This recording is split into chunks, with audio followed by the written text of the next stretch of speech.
안녕하십니까. 매일 아침 조간신문의 주요 기사를 딱딱 풀어서 해석해드리는 조간딱풀 4월 7일 수요일에 인사드립니다. 오늘은 드디어 재보궐선거 날입니다. 이번 재보선은 이 재보선으로 그냥 끝나는 것이 아니고 앞으로 11개월 후에 치러질 대통령선거의 전초전입니다. 그래서 대선 전국으로 바로 내일부터 들어가겠죠. 그 과정에서 정계 개편이 한번 일어나야 됩니다. 왜 그러냐면 윤석열이 있기 때문입니다. 윤석열 전 검찰총장이 범야권의 유력한 대권 주자로 딱 자리를 잡고 있기 때문에 윤석열 전 총장이 이 정치권에 진입하는 그 과정에서 그냥 윤석열이 국민의힘이 입당을 딱 해버리면 간단할 것 같지만은 그럴 가능성보다는 오히려 윤석열의 제3지대에서 사람을 모아서 정치 세력화하고 그 다음에 국민의힘과 같이 하는 그런 그 과정을 밟을 가능성이 높기 때문에 야권발 정계 개편이 일어날 가능성이 상당히 높습니다. 그리고 그 동시에 대선 정국이 본격적으로 조성되겠죠. 자, 오늘 조간들도 11개월 후에 치러질 차기 대선에 눈을 돌리기 시작했습니다. 이번 보선은 전초전이다. 다 그런 의미를 부여를 하고 있고요. 일단 조선일보 보시면은 오늘 선거의 의미를 이렇게 이야기합니다. 5연승 할까? 민주당이 5연승 할까? 아니면은 야당이 국민의힘이 10년 한을 풀까? 5연승은 20대 총선, 그 다음에 그 조기 대선, 지방선거, 21대 총선, 이 다 민주당이 다 이겼죠.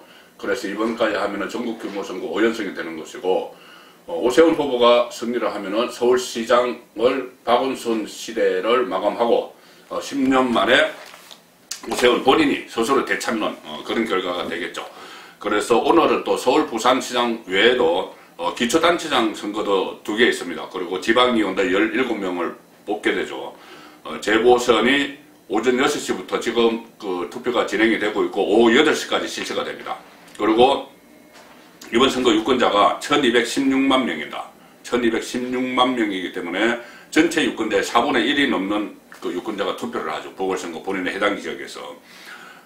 어쨌든 이게 전국 단위 선거 5연승을 저지를 하느냐, 5연승을 기록을 하느냐, 그 과정인데 지금 부산에서도 선거가 치러지고 있죠. 부산일보 톱은 수석이냐 탈환이냐, 오거돈 전 시장에 이어서 민주당 김영천 후보가 이기면 수성이 되겠죠. 그런데 국민의힘 박형준 후보가 이기면 탈환이 되겠죠. 그래서 수성이냐 탈환이냐 선택의 날이 밝았다. 지금 다 투표를 하고 계십니다.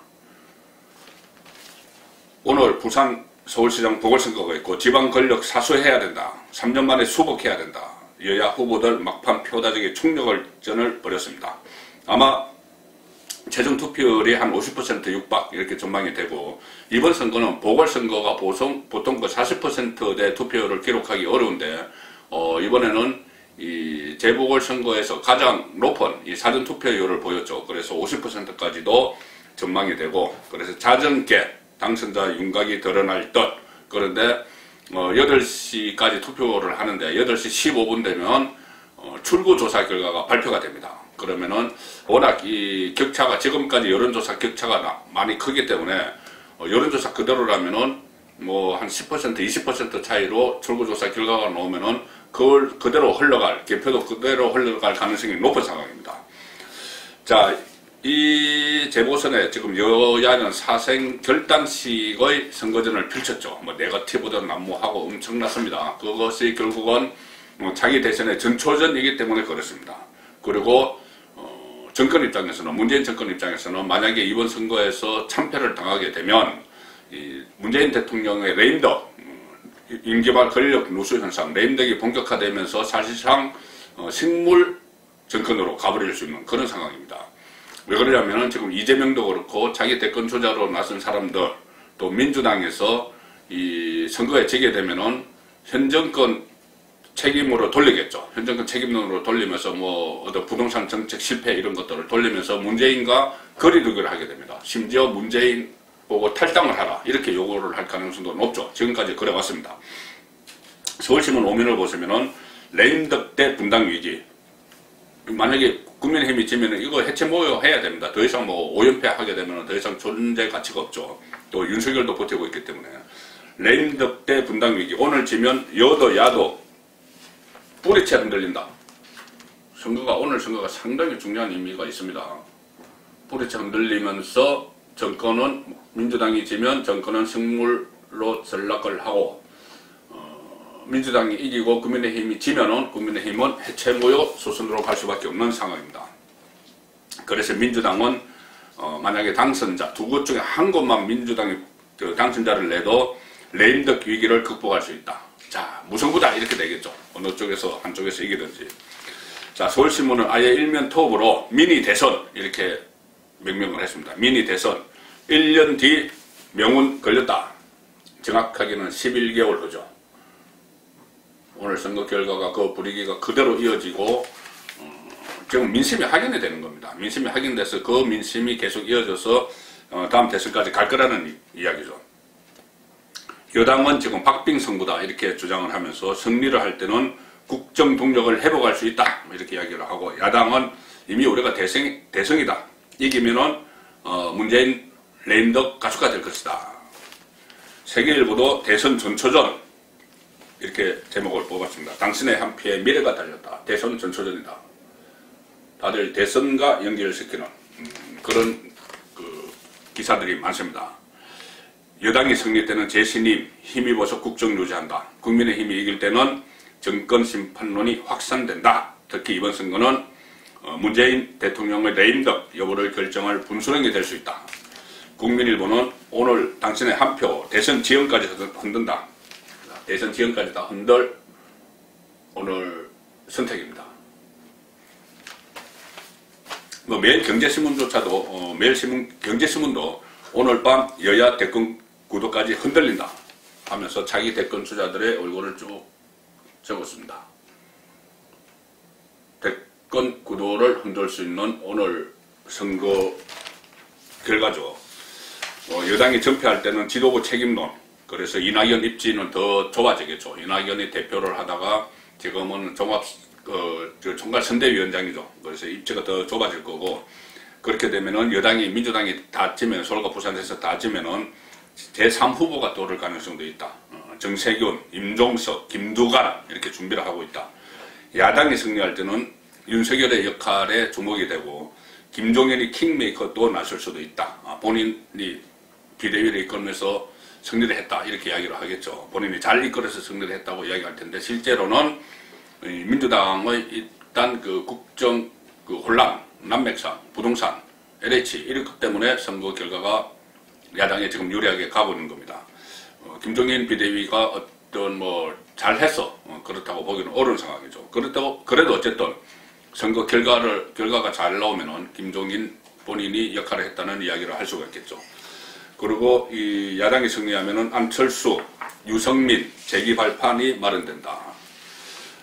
조만간 정치 무대 본격적으로 오를 윤석열을 보면 제3당 창당에 나설 것이란 이야기도 있지만, 이번에 야당이 서울과 부산시장 선거를 모두 석권할 경우에는 국민의힘에 들어갈 것이란 의견도 나온다. 윤석열이 국민의힘이 탄력을 받게 되겠죠. 탄력을 받게 되면 제3지대는 좀 힘이 약해지게 됩니다. 그래서 오히려 국민의힘이 이기면은 윤석열도 국민의힘에 들어올 것이다. 그런 분석들이 나오는데, 그렇기 때문에 제가 지금까지 말씀드린 것처럼 대선 전초전이기 때문에 지금 잠룡들이 자기 대권 주자들이 자기 일처럼 이번 선거에 막 뛰어들었습니다. 안철수도 그렇고 유승민도 그렇고, 유승민 전 의원 같은 경우에 상당히 이번 선거에 열성적이었죠. 그 선거를 지원을 하면서 본인의 존재감을 높이는데 주력을 했습니다.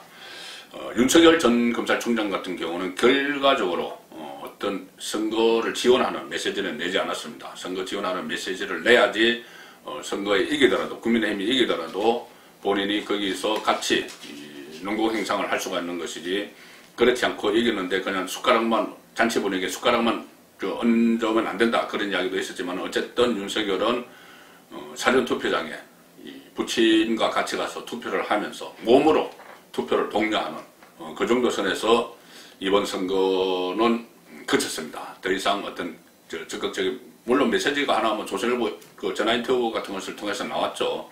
이번 선거는 반격이다 이런 이야기까지 했습니다. 그렇지만 직접적으로 본인이 선거를 직접 지원한 건 없죠. 간접 지원을 한 상황입니다.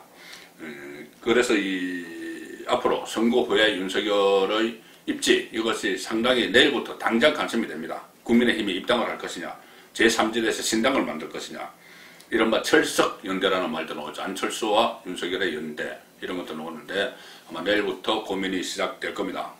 지금 상황처럼 국민의힘이 양쪽 모두, 서울과 부산 모두 승리를 하면은 윤석열의 입지는 오히려 낮아집니다. 윤석열의 역설이라는 이야기가 지금 여의도 정가에서 나오는데 이런 거죠. 가령 이번에 이 국민의힘이 패배를 하면은, 서울과 부산 모두 패배를 하면은 전국적인 선거에서 5연패를 하기 때문에, 또 대선도 다오기 때문에 더 이상 국민의힘이 그대로 가기는 어렵습니다. 그래서 해체 모여 수순으로 갈 것이다. 지게 되면은. 그러면은 윤석열을 중심으로 국민의힘에서 상당수가 이탈을 해서 윤석열을 중심으로 새로운 당을 만들 것이다. 이 시나리오가 가능했죠. 그런데 지금 상황으로 보면은 국민의힘이 승리가 거의 확실시 되기 때문에 오히려 윤석열의 입지는 좁아졌다. 역설입니다. 정가에서 나오는 윤석열의 역설입니다. 자, 선거에서 야당이 참패하면은 윤석열이 정계 개편의 중심에 서고 해체 모여하는 과정에서 국민의힘 대다수가 윤핵에 가겠지만 분위기상 그럴 가능성은 상당히 낮습니다. 그래서 오늘 한국일보 보시면 상당히 흥미있는 분석을 해놨습니다. 이 선거 결과와 대선 주자들의 함수관계, 유불리를 분석을 해놨습니다. 자, 서울과 부산만 딱 놓고 보면은 0대2, 민주당이 0, 국민의힘 2면 이재명이 유리하고, 1대1은 이낙연이 유리하고, 2대0은 윤석열이 웃는다.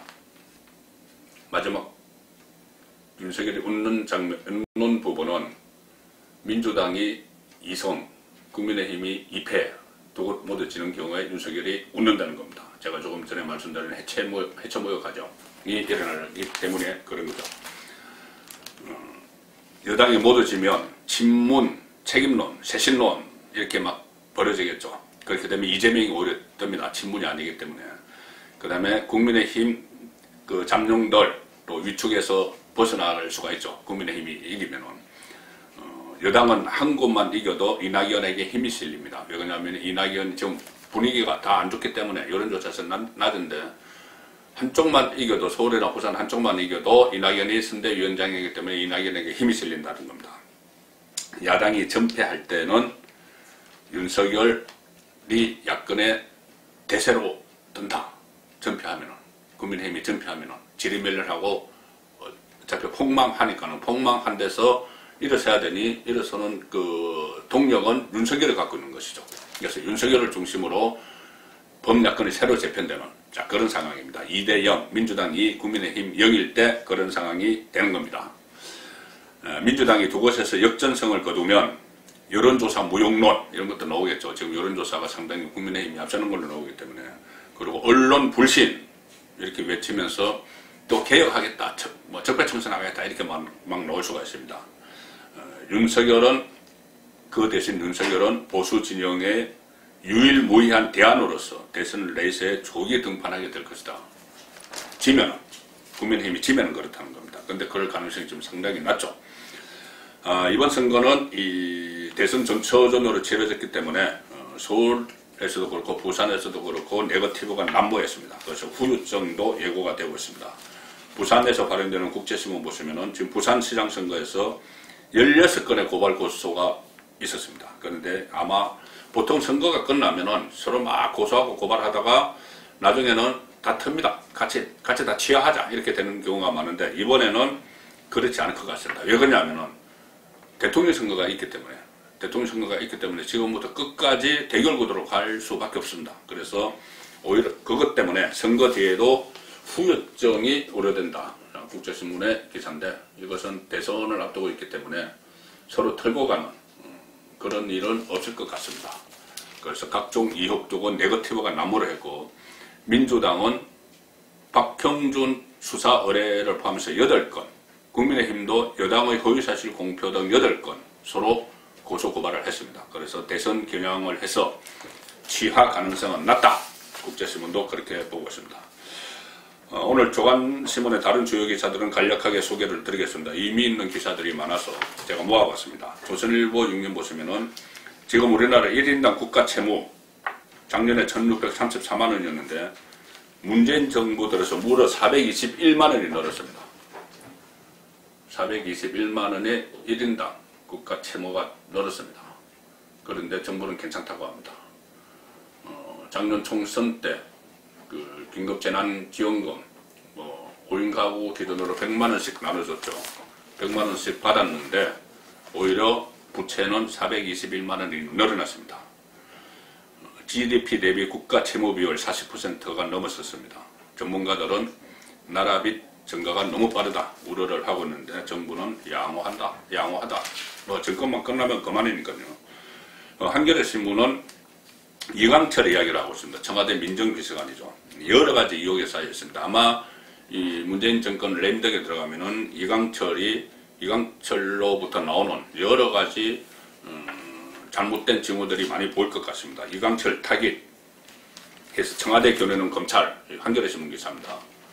청와대는 우리가 관여 안 했다 반박을 하지만 이강철을 내세워서 여러 가지 사건들에 지금 개입을 했습니다. 청와대가 울산시장 선거 농단 사건, 거기도 이강철이 그때 관여를 했죠. 민정비서관실에 있으면서 울산시장 선거, 김학의 출국 금지 이어서 윤중천 가짜 보고서 의혹, 그것까지 3종 수사 대상이다.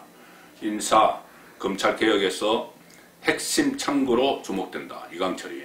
그래서 검찰이 조만간 이강철을 소환 조사하게 됩니다. 선거 결과에 따라서 그 속도가 또 달라질 수가 있겠죠.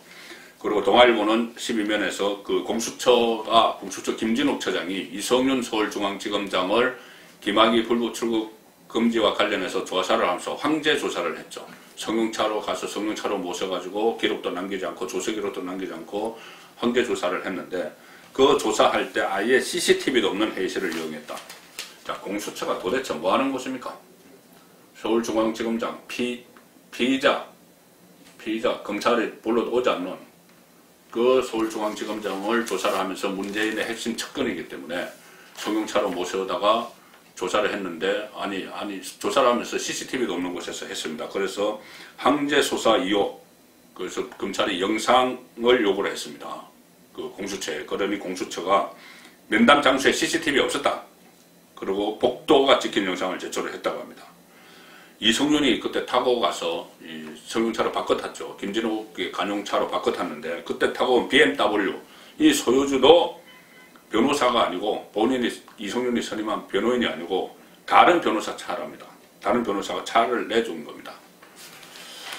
자, 이런 일도 나중에 다 밝혀지겠죠. 그리고 문재인 대통령이 임기 초반에 상당히 지지율이 고공행진을 했는데 또 그 이후에 코로나 덕을 봐서 지금까지 버티고 있습니다. 그 고공행진을 처음에 했을 때는 북한 문제였죠.